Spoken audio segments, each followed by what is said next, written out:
I think in the modern era of neonatology, where we actually evaluate babies before they're born in the fetal health center, and we oftentimes make prenatal diagnoses, we uncover conditions in which there may be a great need for complex care, critical care, or perhaps a situation which might be eclipsed by what care we can provide, indeed pushing the limits of what medicine has to offer. These situations have really prompted the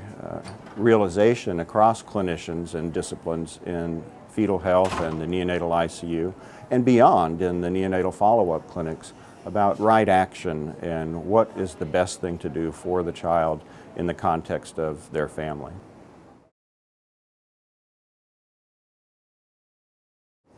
The practice of critical care medicine for any age group is always one in which the potential benefits of care that can be provided is up against the potential burdens of that care.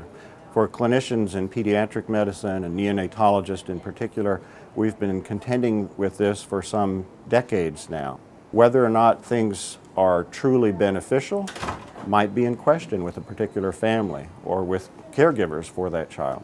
Whether or not they are too burdensome, likewise, might be subject to scrutiny by other clinicians or family members. And these things turn on an issue of what's important to families, faith traditions, philosophical values, goals, and these then garner attention for ethicists and palliative care clinicians to help neonatologists, pulmonologists, and pediatricians wrestle with these hard choices for each individual patient and family.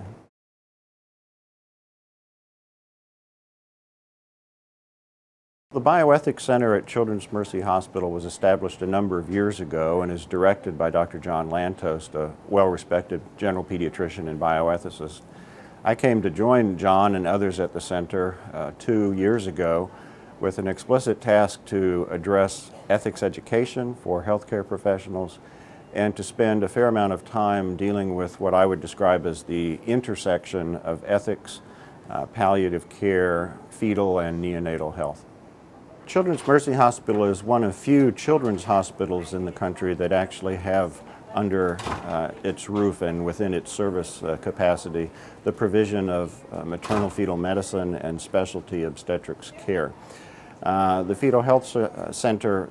oftentimes brings us patients from the region who have received a diagnosis that's concerning for the well-being of the fetus and in particular the survival of the fetus and now newborn at the time of birth.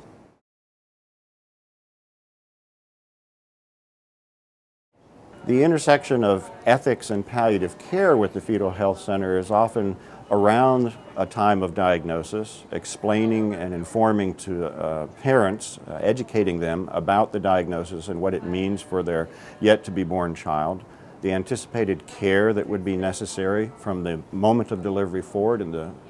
resuscitative room onto the intensive care unit. Whether that would include special medical procedures, pharmacologic agents, diagnostic imaging studies, and consultation with our colleagues in surgery and cardiology.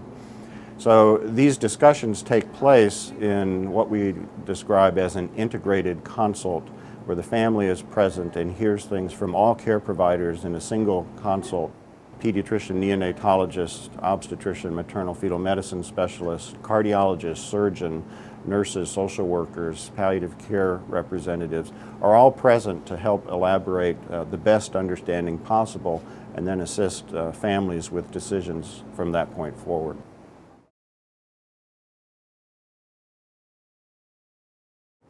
One final consideration about the difficulties in dealing with ethics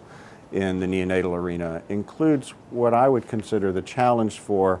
all of us, regardless of our discipline, nurses, physicians, others that work in the ICU, to help families envision what their child will look like or what their child's life may be 5 months or 5 years down the road. I believe that's a challenge in front of us always, and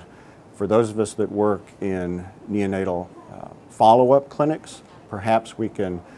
help with that imagination, or we can bring some clarity to that future. But that too is a persistent issue, an ethical issue in dealing with families and providing the best care while in the ICU.